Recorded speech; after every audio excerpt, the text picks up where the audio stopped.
আজকে সকাল থেকে ওয়েদারটা কিন্তু দারুণ সুন্দর। দেখো যেমন সুন্দর রোদ উঠেছে আর তেমন সুন্দরই ঝোড়ো হাওয়া দিচ্ছে। আর জানো তো, ঝোড়ো হাওয়া দিলে আমাদের এই পুকুর পাড়টাতে যদি জামা কাপড় মেলা হয় আর সেটাতে যদি ক্লিপ না দিয়ে দিই, ব্যাস উড়িয়ে যে কোথায় নিয়ে যাবে তার হদিশই পাওয়া যাবে না। সেই কারণে প্রত্যেকটা জামা কাপড় মেলে নিয়ে ক্লিপ দিয়ে একেবারে সিকিউর করে দিই, যাতে হাওয়া দিলেও জামা কাপড়গুলো ঠিক জায়গায় থাকে। গতকাল তো আগে যে চাদরগুলো তুলে রেখেছিলাম সেইটাই কেচে নিয়েছিলাম, আর আজকে ঠিক করেই রেখেছি যে ঘরের এবং বারান্দার দুটো বিছানার চাদরই একেবারে তুলে নেব। হয়তো আজকে একবারে কাচতে পারবো না, কিন্তু তবুও তুলে কাঁচা চাদর পেতে নেব। ওদিকে বাবান ঘরে ঘুমোচ্ছে, সেই কারণে না ঘরের চাদরটা পরে পাল্টাবো, বাইরেরটাই আগে পাল্টে নিলাম। এই চাদরটা পাল্টানো হয়ে গেল, এবার বাবান ঘুম থেকে উঠে বাইরে পড়তে বসতে পারবে, ততক্ষণে আমি আবার ঘরের চাদরটা চেঞ্জ করে নিতে পারবো। আর এই যে চাদর তুলে রেখেছি ঠিকই, কিন্তু আজকে কাচবো না। সকালে এত সুন্দর রোদ উঠলো, আর এখন দেখো কেমন মেঘ করেছে। বর্ষাকাল বোধ হয় একেই বলে, এই বৃষ্টি আর এই রোদ। আর জানো তো, আমি আমাদের যে মাছওয়ালা ভাইটা আসে তার কাছ থেকে তো মাঝে মধ্যেই মাছ নিই। এর আগের দিনকে তেলাপিয়া মাছ দেখতে গিয়েছিলাম, তখন দেখলাম অনেক বড় বড় মাছ এনেছিল। বড় তেলাপিয়া আমার একেবারেই ভালো লাগে না। আজকে ছোট মাছ নিয়ে এসে আমাকে ডেকেছে যে দিদি তোমার পছন্দের মতন তেলাপিয়া মাছ নিয়ে এসেছি। ব্যাস আর কি, চিন্তা ভাবনা না করে নিয়েই নিলাম। মানে সকাল সকাল আজকে মাছ নেওয়া হয়ে গেছে। ওই ভাইটা না খুব সকালেই মাছ দিতে আসে। তো নমস্কার বন্ধুরা, আমি প্রিয়াঙ্কা। কেমন আছো সবাই? আশা করছি সবাই খুব ভালো আছো এবং সুস্থ আছো। শিবপ্রিয়াস ডেলি লাইফস্টাইল চ্যানেলের আরও একটি নতুন ব্লগে তোমাদের সবাইকে অনেক স্বাগত আর অনেক ভালোবাসা জানাই। ওইদিকে তরকারি কুটে বসিয়ে দিয়েছি, রুটির তরকারি। আর এদিকটাতে ভাবলাম কি, আবারও দেখছি রোদ উঠেছে। এত চাদর জমিয়ে না রেখে বরঞ্চ বৃষ্টি যখন হচ্ছে না সমস্ত কেচে দিয়ে নিই, দেখাই যাক না কীরকম হয়, মানে বৃষ্টি হয় না চাদরগুলো শুকিয়ে যায়। তো যাই হোক, এই কথা চিন্তাভাবনা করেই এদিকে বসে গিয়েছি চাদর ভিজিয়ে নিতে। আর এদিকে তোমাদের দাদা ভাইয়েরও কিছু জামা কাপড় রয়েছে, সেইগুলোকেও ভিজিয়ে দিয়ে নিলাম। এদিকে কাজের ফাঁকে কেচে মেলে দিয়ে নেব। বিছানার চাদরটা যেহেতু চেঞ্জ করবই, তো ভাবলাম কি পাখাটা তো ভীষণই নোংরা হয়েছে, তাহলে পাখাটা বরঞ্চ পরিষ্কার করা যাক। তোমাদের দাদাভাই এর আগে আমাকে বলেছিল যে খবরদার তুমি কিন্তু একেবারেই চেয়ার টুলে কিছুতে উঠে পাখা পরিষ্কার করতে যেও না, আমি ঠিক সময় করে পরিষ্কার করে দেবো। কিন্তু জানো তো, তোমাদের দাদাভাই তো একেবারেই সময় পায় না, সকালের দিকে তো থাকেই না, তোমরা দেখতে পারো। আর এই সমস্ত নোংরা কাজগুলো না সকালের দিক ছাড়া কিন্তু হয় না। ও আসে সেই বিকেল 4টে, আর না হলে সকাল 10টায় যে টিফিন খেতে আসে তখন এই কাজগুলো হয় না, কারণ তার আগেই মোটামুটি ঘরদোর আমি পরিষ্কার করে নিই। তো ভাবলাম কি যাকগে, সে যখন সময় পায় না এই কাজগুলো তো করতেই হবে। আর ওই করবো করে পড়েও রয়েছে, নোংরাও হয়েছে প্রচণ্ড। তো সেই কারণে ভাবলাম যে আমি পরিষ্কার করে নিই। আর জানো তো, যদি পাখার ব্লেডগুলো খুব বেশি নোংরা হয়ে যায় তখন কিন্তু হাওয়া খুব ভালো হয়ও না, মানে ভার হয়ে যায় পাখার ব্লেডগুলো, তখন হাওয়া কিন্তু ঠিকঠাক হয় না। সেই কারণে আরও পরিষ্কারটা করে নিলাম। পাখাটা পরিষ্কার করে নিয়ে একেবারে ওই বাঙ্কারের যে পর্দাটা রয়েছে সেটাতেও দেখলাম বেশ একটু ধুলো ধুলো পড়েছে, তো সেইগুলোকেও সুন্দর করে পরিষ্কার করে নিয়েছি। আর এবার বিছানা চাদরটা পেতে নিলাম। দেখো আজকে আমার ঘরটা কত সুন্দর লাগছে, বিছানাটা একেবারে পরিপাটি সুন্দর করে গোছানো, তার সাথে একদম সাদা ধপধপ করছে আমার পাখাটা, সুন্দর করে পরিষ্কার হয়েছে না। আর এই যে মাটির চ্যান্স বেল যেটা তোমাদের দাদাভাই বানিয়েছিল, এটাতেও বেশ ধুলো পড়েছিল, সেটাও বেশ সুন্দর করে পরিষ্কার করে নিয়েছি। এইদিকে কাজ করতে করতে কিন্তু রান্না বান্নার তালটাও ঠিক রাখছি। সকালে রুটির সাথে যে তরকারিটা হবে, এই দেখো এখানে কিন্তু নামিয়ে রেখেছি। আর জানো তো, গতকাল রাত্রেবেলায় যেহেতু বিরিয়ানি খেয়েছিলাম আর বাবার জন্য রুটি করেছিলাম, এদিকে ভাত তরকারি সবই ছিল, তো এখানে ভাতে রাত্রেবেলায় জল দিয়েই রেখেছিলাম, আর তরকারিটা রাত্রে গরম করে রেখেছিলাম, ফ্রিজে রাখিনি। আর এই তরকারিটা জানো তো দুপুরবেলা আরও একবার গরম করলে দুপুরে আমি আর মা খেয়ে নেবো। আর মাছটা তো এখানে রাখাই রয়েছে, কুটিয়েই নিয়েছি একবারে, জানো তো, কারণ ওই মাছ কুটতে বসলে আরও যেন বেশি সময় লেগে যাবে, সেই কারণে একবারে কুটিয়েই রেখেছি, শুধুমাত্র পরিষ্কার করে ধুয়ে নেবো, ব্যাস হয়ে যাবে। এদিকে 9:30 বেজে গেছে, আর আমি একেবারে হাঁড়িতে চাল ধুয়ে জল দিয়ে রেডি করে রাখলাম, আর এদিকে বালতিতেও জল তুলে নিলাম। ওদিকে জল ঢালা ভাত ছিল, তাই তোমাদের দাদাভাইকে জিজ্ঞেস করেছিলাম যে তুমি ভাত খাবে না রুটি খাবে, তো আমাকে বললো না জল ঢালা ভাতটাই খাবো। তো এদিকে দেখো জল ঢালা ভাত দিয়েছি, তার সাথে দিয়েছি আলুর চচ্চড়ি আর একটা কাঁচা লঙ্কা আর অর্ধেকটা পেঁয়াজ। আর এদিকে বাবা মায়ের খাবারটাও রেডি করে দিয়েছি। বাবানকে বললাম তুই গিয়ে একটু বরঞ্চ দিয়ে আয়। এবার আসি বিরিয়ানির প্রসঙ্গে। গতকাল তো তোমাদেরকে বলেছিলাম যে আজকে খাই, আগামীকাল বিরিয়ানি রিভিউ দেব। সত্যি কথা বলতে গেলে এবছরের নিরামিষ বিরিয়ানি খাওয়ার এক্সপিরিয়েন্সটা একেবারেই ভালো ছিল না। গত বছর 2 প্লেট নিয়ে এসেছিলাম, তাতে করে আমরা 3 জন খেয়েছিলাম, ভীষণ ভালো খেয়েছিলাম, ভীষণ সুস্বাদু ছিল। তো গত বছর মনে হয়েছিল যে আরও একটু হলে ভালো হতো, সেই কারণেই এবছর 3 প্লেট বিরিয়ানি এনেছি।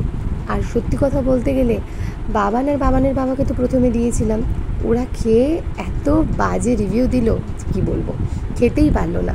প্রচণ্ড ঝাল লাগছিল, প্রথমত গোলমরিচের ঝাল, দ্বিতীয়ত গরম মশলার ঝাল, উগ্র একটা ঝাল লাগছিল। আর পনির বলো, তারপর যে গ্লুটিন যেটা দেয় তার নাম মাত্র ছিল না, তোমরা দেখতেই পাচ্ছ, মানে ছিল না, খুবই কম পরিমাণে ছিল। আলু ছিল একদম ছোট ছোট অর্ধেক। তো সেই কারণে বাবানও ভালো খায়নি, বাবানের বাবাও ভালো খায়নি। ওদের পাতে যেটুকু ছিল সেইটুকুনিই আমি খেয়ে নিয়েছিলাম, আর আমার প্লেটটা আমি তুলেই রেখে দিয়েছিলাম। তো সেইটা এখন বাবান আর আমি হাফ হাফ করে খেয়ে নিচ্ছি। বাবান প্রথমে খেতে রাজি হচ্ছিল না, আমি বললাম তাহলে ভাত করে দিই, তারপরে বললো আচ্ছা ঠিক আছে, ফ্রিজে রাখা তো, হয়তো ঠান্ডা থাকলে ঝালটা অতটা ভালো মানে মনে হবে না, সেই কারণে ও দেখলাম অর্ধেকটা খেলো আর বাকি অর্ধেকটা আমি খেয়ে নিলাম। ফেলে দিলে তো দেওয়াই যায়, দেখো টাকা দিয়ে কেনা জিনিস, না খেয়ে ফেলে দিতে কেমন গায়ে লাগে বলো। আর হ্যাঁ, সেটা যদি নষ্ট হয়ে যেত সেটা তো অবশ্যই ফেলে দিতাম। তো যাই হোক, এই নাক কান মুলেছি, নিরামিষ বিরিয়ানি আর কোনো দিনও কিনে খাচ্ছি না। তো যাই হোক, এদিকটাতে খাওয়া দাওয়া তো কমপ্লিট, দেখতেই পাচ্ছ ভাত বসিয়ে দিয়েছি। আর চা পাতা বাড়ন্ত হয়েছিল, তাই তোমাদের দাদাভাইকে বলেছিলাম ফেরার পথে মানে সকালে আসার পথে চা পাতা নিয়ে এসো, তো একেবারে ওই সকালবেলাতেই চা পাতা নিয়ে এসেছে। আর এদিকে সেই যে ঝর্ণাদি পুঁই শাক এনে দিয়েছিল, আমি তো ফ্রিজে রেখেই দিয়েছিলাম, তো আজকে ভাবলাম পুঁই শাকটা রান্না করে নেওয়া যাক। তো এদিকে কুমড়ো, পটল, তার সাথে রয়েছে গাটি কচু, থোড়, তো সমস্ত কিছু দিয়ে আজকে পুঁই শাকটা একদম সুন্দর করে রান্না করব। তো পুঁই শাকটা না কুটে নিচ্ছি। আর ওদিকে জানো তো, আমার সকালবেলায় জলখাবার খাওয়ার পরপরই ওই বাসনকুসনগুলো মেজে নিয়েই কাচাকুচিগুলো সেরে নিয়েছিলাম, ওদিকে সমস্ত মেলে দিয়ে নিয়েছি। এদিকে বলতে না বলতে বৃষ্টি শুরু, আবার সমস্ত চাদর, বালিশের কভার, জামা কাপড় তুলে ভেতরে নিয়ে এসে মেলে দিয়ে নিয়েছি। আর এদিকে দেখো ভাত তো আগেই নামিয়ে নিয়েছি, আর ভাতটা না একসাথে দুবেলার করে নিয়েছিলাম, একটা হাঁড়ির মধ্যে রেখে দিলে না চাপে বেশি গলে যেত, সেই কারণে আলাদা করে বাটিতে নামিয়ে রেখেছি। আর এই দেখো এখানে পুঁই শাকের সমস্ত কিছু একদম আমার গোছানো হয়ে গেছে। এখানে পটল, গাটি কচু, কুমড়ো, আলু, বেগুন, থোড় সমস্ত কিছু একদম থরে থরে গুছিয়ে নিয়েছি। আর এখানে রয়েছে তেলাপিয়া মাছ, তোমাদের দাদাভাই যেহেতু তেলাপিয়া মাছ খায় না, আমাদের এই পাশের বাড়ির কাকু বাজারে যাচ্ছিল, তাকে দিয়ে রুই মাছ আনিয়ে নিয়েছি, ওটা শুধুমাত্র তোমাদের দাদাভাইয়ের জন্য দুবেলার। আর তেলাপিয়া মাছটা তো আমরা সবাই ভালোবাসি, বাবান, আমি, বাবা, মা সবাই। তবে জানো তো, তেলাপিয়া মাছের ওই ঝাল খেতেই আমার বেশি ভালো লাগে, যেটা সর্ষে বাটা দিয়ে করে, তো সেটা তো বাবা খাবে না, সর্ষে বাটাটা খুব একটা তিনি পছন্দ করেন না, যেহেতু মানে ওনার সমস্যা হয়, অম্বল হয়, তো সেই কারণেই বেগুন আলু দিয়েই করবো। আর বাবানও বললো বেগুন আলু দিয়েই ঝোলটা করতে। এদিকে আমার পুঁই শাকের চচ্চড়িটা একেবারে সুন্দর করে শুকনো শুকনো করে নামানো হয়ে গেছে। তবে জানো তো, যেহেতু একেবারে কচি ডাল, পাতা কিন্তু অনেক কম ছিল, যার জন্য তরকারিটা মাখো মাখো হয়েছে, কিন্তু পাতা থাকলে না যেন আরও বেশ মাখো মাখো হতো। তো ডাঁটাগুলো যেন একটু বেশি চোখে লাগছে, পাতাগুলো কম ছিল বলে এমনটা লাগছে। তো যাই হোক, পুঁই শাকটা কিন্তু খেতে ভালো হয়েছিল। আর হ্যাঁ, আমি ঠিক যেই রকম আদা বাটা দিয়ে পুঁই শাক রান্না করি, মাছের মুড়ো না দিয়ে, তো সেই রকম করেই কিন্তু আজকে রান্না করেছি।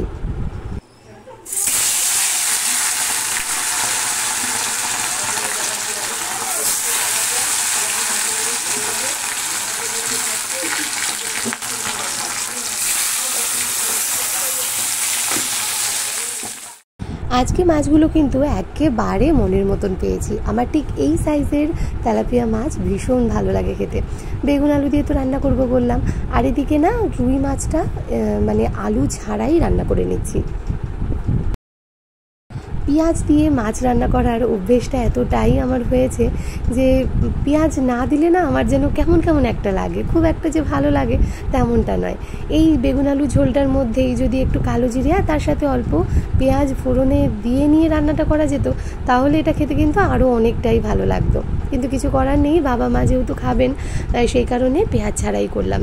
আর কত ভাগে ভাগে রান্না করা যায় বলো তো? এদিকে তেলাপিয়া মাছ হবে আমাদের জন্য, ওদিকে রুই মাছ হবে তোমাদের দাদা ভাইয়ের জন্য, তারপরে বাবা মায়ের জন্য আবার সেই তেলাপিয়া মাছটাকেই আবার পেঁয়াজ ছাড়া ভাগে রান্না।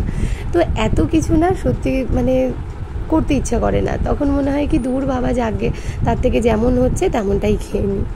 তো আজকে তো এমন করে করলাম, তবে ইচ্ছে আছে আরও একদিন তেলাপিয়া মাছ ঠিক এই রকম মাছই নেব, দিয়ে সর্ষে বাটা দিয়ে রান্না করব। আর এই দেখো এদিকে তোমাদের দাদা ভাইয়ের মাছটা রান্না হয়ে গেছে, আর এদিকটাতে আবার রোদ উঠে গেছে। কে বলবে খানিক আগে এত বৃষ্টি হলো। একবার করে জামা কাপড়গুলো বাইরে রোদ্রে দিচ্ছি, আবার তুলে নিয়ে ঘরে নিয়ে আসছি, তো এই অবস্থাটাই হয়েছে। এখন করেছি কি, খানিক আগে বৃষ্টি এলো তখন জামা কাপড়গুলো তুলে নিয়েছিলাম, আবারও দেখলাম রোদ এসেছে।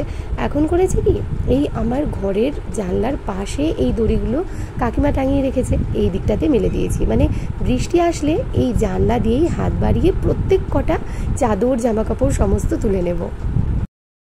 তো ফাইনালি আজকের রান্নাবান্না আমার কমপ্লিট। এদিকে দেখো তেলাপিয়া মাছের ঝোলটা কেমন সুন্দর নামিয়েছি, বাবা মায়ের জন্য আলাদা বাটিতে নামিয়ে নিয়েছি, আর এই থালার মধ্যে রাত্রেরটা রাখা রয়েছে, আর এই ডিশের মধ্যে রয়েছে আমার বাবান সোনার। তো এই দিকটাতে রান্নাবান্না তো হলো, এবার গ্যাসের এই জায়গাটা সমস্ত পরিষ্কার পরিচ্ছন্ন করে নিতে হবে, আর তারপর বাবা মাকে বাবানকে সবাইকে একসাথে খেতে দিয়ে নেব। আর এই যে তরকারিটা, এইটা আবারও গরম করে রেখে দিয়েছি।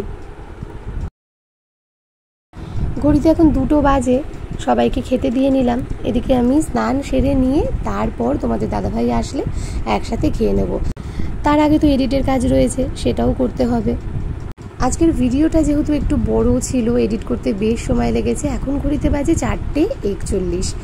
এইবার স্নান সেরে দুটো খেতে বসছি। বুঝতে পারছো প্রায় 4:45 বাজে এখন। এতই খিদে পেয়ে গেছে যে কি বলবো, কিন্তু কিছু করার নেই। ওই কাজটা শেষ না হওয়া পর্যন্ত না আমি যেন কোনো কিছুতেই শান্তি পাই না। আর ভিডিওটা যেহেতু একটু বড় ছিল সেই কারণে এডিট করতেও অনেকটা সময় লেগে গেল। মানে প্রায় 1.5 ঘন্টা ভিডিও শ্যুট করেছিলাম, সেটাকে কেটে ছেটে ওই 24 মিনিট 25 মিনিটের ভিডিওতে এনেছি। শুভ সন্ধ্যা বন্ধুরা, এখন ঘড়িতে বাজে ঠিক সন্ধে 7:30। আজকে দুপুরবেলা তো তোমরা দেখলেই স্নান করতে করতে, মানে স্নান করে খেতে বসতে বসতে আজকে প্রায় বিকেল গড়িয়ে গেছে।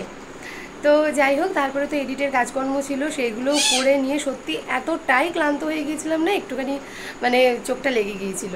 তো এদিকে বাবানেরও পড়া ছিল, সন্ধ্যে 7:30 থেকে পড়া রয়েছে আর কি, ও চলে গেল, তোমাদের দাদাভাই দিয়ে আসতে গেল। তো মানে সেই মানে ধরফর করে উঠেছি যে না এবার তো একটু চা করতে হবে, ছেলের খাবার করতে হবে, ও খেয়ে আবার যাবে পড়তে। তো যাই হোক, ওদিকে তোমাদের দাদাভাই বাবানকে পড়তে দিতে গেছে, আর এদিকে আমি একটু রেডি হয়েছি।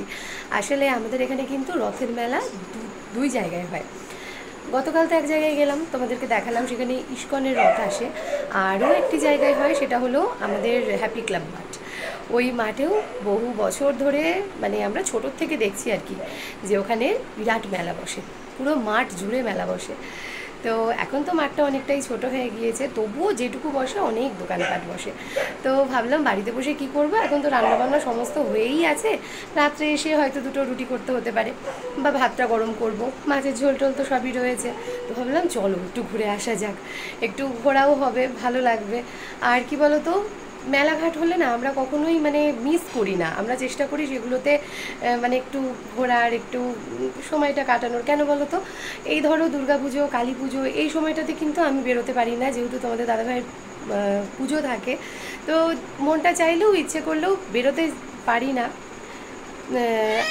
কালী পুজোটা একরকম, ইচ্ছে করে হয়তো বেরোই না, কিন্তু দুর্গাপুজোটা কি ইচ্ছেও করে না, বেরোইও না।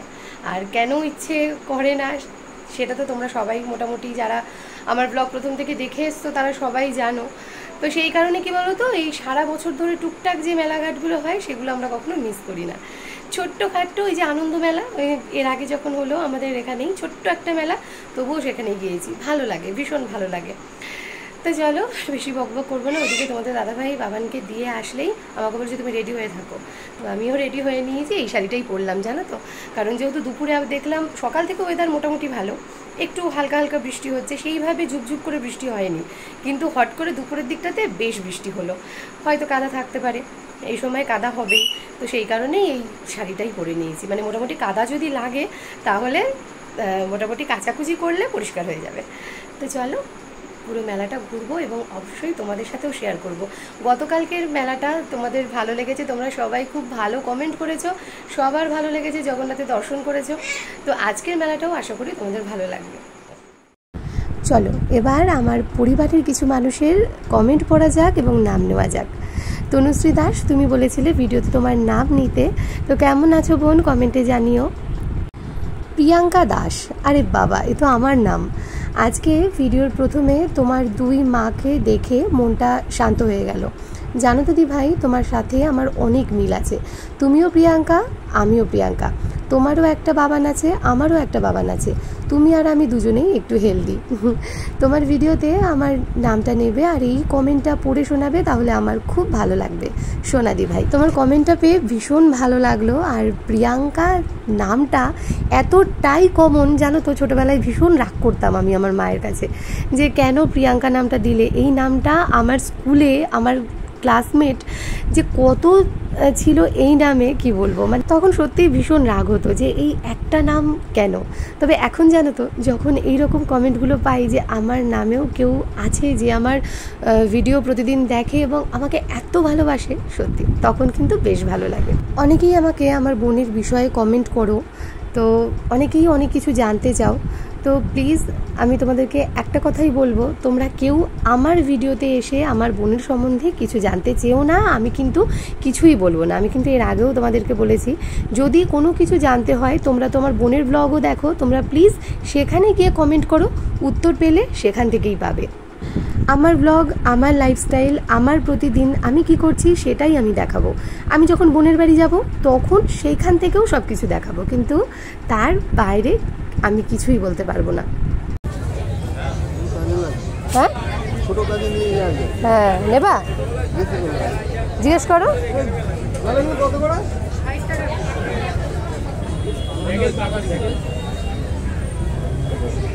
এগুলো শপিং বোর্ড, শপিং বোর্ড, যার নজর যেদিকে, বুঝতে পেরেছো, যার যার নজর তার তার জিনিসের দিকে। তুমি জলচকি খুঁজছো আর আমি শপিং বোর্ড খুঁজছি। এইগুলো দেখো ঠাকুর ঘরের জন্য, ওই একটা সাইজ আছে। কত করে এগুলো? 60। আর বেলনি? এত বড় না, এর সাথে তো ছোট বেলনি।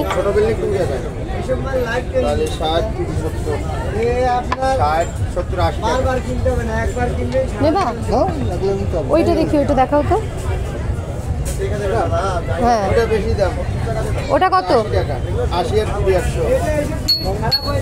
নিলে 20 টাকার জন্য কম নেব কেন? আচ্ছা কাঁচা নাকি কাট? কাঁচা না তো, না এটা মোটা ডবল, আর ওটা এই দেখেন সিঙ্গেল পুরো মারে এটা মুসু করা, আর এটা একটে মোটা। বেলনিটা একটু দেখে দেন, দেখে দেন দিদি, ভালো আমি দেখে দিয়েছি, খসখসে নেই তো? না না ব্যবহার করেন, ঠাকুরের জিনিস নিচ্ছেন তো ব্যবহার করেন। ওই একই সবই জিনিসপত্র, কানের হার, ঝুড়ি, মালা, কাপ, ডিশ, এই সমস্ত কিছু। এই বাসন কোসনের দোকানগুলোতে তো বরাবরই আমার চোখ আটকায়, তবে কি জানো তো, কিছুই কিনবো না। অনেক কিছু কিনে ফেলেছি, আর পরপর এরকম প্রতিদিন কেনাকাটা করতে থাকলে তোমাদের দাদা ভাই এইবার আমাকে বকবে যে রোজ রোজ এত কিছু কিনে দিতে পারবো না। তো ভালো লাগে জিনিসপত্রগুলো, বেশ দেখতে খুবই ভালো লাগে, কি সুন্দর সব কালারফুল জিনিসপত্র।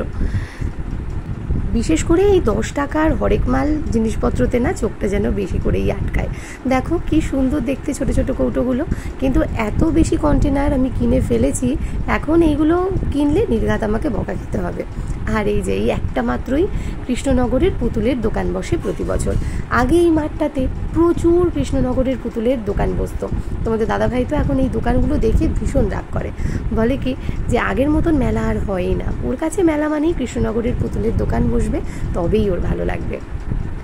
কাপগুলোও দেখতে কিন্তু বেশ ভালো লাগছিলো, তবে 10 টাকার যে কাপগুলো না, সেগুলো দেখছি কি কোনো না কোনো খুঁত রয়েইছে, হয় একটু জলটা ওঠা, কোনো জায়গায় রং ওঠা, মানে কেমন টাইপের জন্য দেখতে ভালো কিন্তু খুঁত রয়েছে। আর 20 টাকার যেগুলো, এই দেখো এগুলো পুরো 6টাই কিনতে হবে। তো দেখলাম, কিনলাম আর না, তবে আমি ওই আমার ঝর্ণাদির জন্য ভাবলাম কি একটা ট্রে নিয়ে যাই। তো এই ট্রেটা আমার বেশ পছন্দ হয়েছে, তোমাদের দাদাভাইও দেখলাম এই ট্রেটাই পছন্দ করলো, তো ওইটাই নিলাম। মানুষটা প্রায় দিনই তার গাছের এটা গাছের সেটা এনে দিতেই থাকে, আর এত হাত বাড়িয়ে কাজ করে তোমাদেরকে কি বলবো, মানে একটু অন্যরকমই দিদিটা, সত্যিই একটু অন্যরকম। আমার ভীষণ ভালো লাগে দিদিটাকে। হয়তো তোমরা বলবে যে কাজ করে দেয় সেই জন্য, না গো, কাজ তো অনেকেই করে, কিন্তু জানো তো এইভাবে নিজের মতন নিজের ভেবে কাজ কিন্তু খুব কম লোকেই করে, ভীষণ ভালো। তো ভাবলাম কি মেলায় যখন এসেইছি দিদির জন্য একটা কিছু নেওয়া যাক, তাই ওই ট্রেটা নিয়ে নিলাম। কেমন হয়েছে একটু জানিও। আর এই 30 টাকা করে কানেরগুলোও কিন্তু দেখতে বেশ লাগে, বোন আসলে এইগুলো কিন্তু সুন্দর পছন্দ করে কিনতে পারে, আমি আবার অত শত না পছন্দ করতেই পারি না। তো যাই হোক, একটু ঘুরিয়ে ফিরিয়ে দেখছিলাম, মেয়ে মানুষ তো ঘুরে ফিরে চোখ একটু এসবের দিকে যাবেই, যতই চোখ বন্ধ করে থাকি না কেন। তো যাই হোক, ভালোই মেলা ঘুরছি, ভালোই লাগছে দেখতে। তবে জানো তো এইখানে না রথ, এই মেলাটাতে সোজা রথের দিন রথ আসে, জগন্নাথ আসে, আবার সেই দিনই চলে যায়, আবার উল্টো রথের দিন আসে। তো সেই কারণে এখানে কিন্তু কোনো দিনও রথ দেখা যায় না, অথবা জগন্নাথ দেবকে আমরা দর্শন করতে পারি না এই মেলাটাতে। কিন্তু এই বছর দেখলাম একেবারেই উল্টো, এই বছর দেখলাম মেলা ঘুরতে ঘুরতেই একটা সাইডে প্যান্ডেল করে এখানে জগন্নাথ দেবকে রাখা রয়েছে। বাহ, বেশ ভালো হলো, রথ দেখাও হলো, জগন্নাথ দেবের দর্শনও পেয়ে গেলাম, তো ভালোই লাগলো, বেশ সুন্দর মূর্তি। আর তারপর দেখলাম জগন্নাথ দেবের পাশেই রয়েছে একটা ছোট্ট দেখে রথ রাখা, সেটাও ভারী সুন্দর। তো ভাবলাম একা দেখবো কেন, চলো তোমাদেরকেও একটু দেখাই। আগে নাকি এইখানে যে রথ আসতো সেই রথে শুধু গোপাল থাকতো, মানে এই যে দেখতে পাচ্ছ গোপালই থাকতো, গোপালের রথ আসতো এবং সেই দিনই চলে যেত, আবার উল্টো রথের দিন আসতো। কিন্তু এবছর দেখছি রথে তো অবশ্যই গোপাল উপবিষ্ট রয়েছেন, আর তার পাশে জগন্নাথ দেব, বলরাম এবং সুভদ্রা দেবীও রয়েছেন। যাই হোক, মেলা তো ঘোরা হলো, চলো এবার বাড়ি যাই। চায়ের বাসনগুলো সন্ধ্যাবেলায় মাজিনি, বাড়িতে ফিরেই জামা কাপড় চেঞ্জ করে নিয়েই সেগুলো মেজে ঘষে নিয়েছি। আর এই যে এদিকটাতে রুটিও করছি। তো রাত্রেবেলায় এদিকে তোমাদের দাদাভাই রুটি খাবে, ও আর রাত্রে বললো আমি মাছ খাবো না, তো তোমাদের দাদাভাইয়ের জন্য আর আমার শাশুড়ি মায়ের জন্য রুটি করছি। শাশুড়ি মাও বললেন রাত্রে মাছ দিয়ে আর ভাত খাবেন না, এই রুটি আর দুধ দিয়ে খাবেন, তো সেই কারণেই করছি। আর ওদিকে তো ভাত ছিল অনেকটাই, সেটাকে এসেই না গরম বসিয়ে দিয়েছিলাম। আর বাবানের জন্য ফেরার পথে নিয়ে এসেছিলাম মথুরা কেক, ও বলেছিল একটু মোমো নিয়ে আসতে, কিন্তু কি জানো তো, যেহেতু ঠাকুরের আমি ওই জিনিসগুলো কিনলাম, সেই কারণেই না আমি আজকে আর মোমো আনতে পারলাম না, কারণ সবই তো একসাথে ছোঁয়ালেপা হয়ে যাবে, ঠাকুর ঘরের জিনিস বলে কথা, সেটা একেবারেই উচিত নয়। সেই কারণে বাবানের মোমো আর আনতে পারিনি, যাকে ওকে অন্য একদিন খাইয়ে দেবো। তো চলো আজকের ব্লগটা এখানেই শেষ করছি। কেমন লাগলো আজকের এই ব্লগটা জানাতে ভুলো না। সবাই ভালো থেকো, সুস্থ থেকো, অলওয়েজ হ্যাপি থেকো, আর হ্যাঁ আমায় মনে রেখো, আমার ভিডিওর অপেক্ষায় থেকো। টাটা।